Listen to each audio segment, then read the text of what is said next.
বিএনপির ভারপ্রাপ্ত চেয়ারম্যান তারেক রহমান, যিনি এক দশকের বেশি সময় ধরে একটি রাষ্ট্রদ্রোহ ও মানহানির মামলায় অভিযুক্ত ছিলেন, অবশেষে খালাস পেয়েছেন।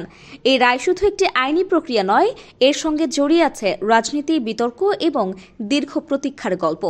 2014 সালে লন্ডনে বিএনপি আয়োজিত একটি আলোচনা সভায় তারেক রহমান বঙ্গবন্ধু শেখ মুজিবুর রহমান সম্পর্কে কিছু বিতর্কিত মন্তব্য করেছিলেন।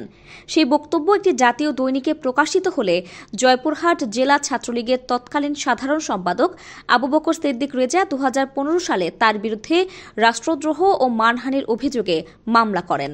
এই মামলাটি দায়ের হওয়ার পর পুলিশ তদন্ত শুরু করে। 2016 সালের নভেম্বরে পুলিশ আদালতে অভিযোগপত্র দাখিল করে। তবে এই মামলায় বাদী পক্ষ কোনো দালিলিক প্রমাণ জমা দিতে পারেনি, এমনকি বাদী নিজেও আদালতে হাজির হননি। এদিকে মামলার প্রধান অভিযোগ ছিল তারেক রহমানের বক্তব্য দেশের সার্বভৌমত্বের জন্য হুমকি এবং বাদীর সম্মানহানি ঘটিয়েছে।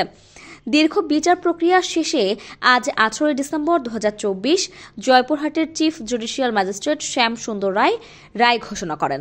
তিনি জানান, মামলার অভিযোগগুলো অসঙ্গতিপূর্ণ এবং এতে কোনো আইনগত ভিত্তি নেই। তাই আদালত তারেক রহমানকে মামলা থেকে খালাস দেয় এবং মামলাটি খারিজ করে।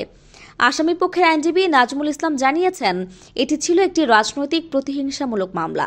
তিনি আরও বলেন, আদালতে কোনো দালিলিক প্রমাণ উপস্থাপন করা হয়নি, যা বাদীর অবস্থানকে দুর্বল করে তোলে। অপরদিকে সরকারি কৌঁসুলি এটিএম মুজাহিদ আজিজ বলেন, মামলাটিতে কোনো উপাদান না থাকায় ন্যায় বিচারের স্বার্থে এটি খারিজ করা হয়েছে। রায় ঘোষণার পর বিএনপির নেতাকর্মীরা আদালত প্রাঙ্গণে আনন্দ মিছিল করেছেন। বিএনপির রাজশাহী বিভাগীয় সহ সাংগঠনিক সম্পাদক ওবায়দুর রহমান বলেছেন, এই রায় প্রমাণ করেছে যে একের পর এক মিথ্যা মামলার মাধ্যমে তারেক রহমানকে দমিয়ে রাখা সম্ভব নয়। প্রিয় দর্শক, আপনারা কি মনে করেন, এই মামলার রায় ভবিষ্যতে রাজনীতিতে কোনো প্রভাব ফেলবে? মতামত জানাতে অবশ্যই কমেন্ট করুন।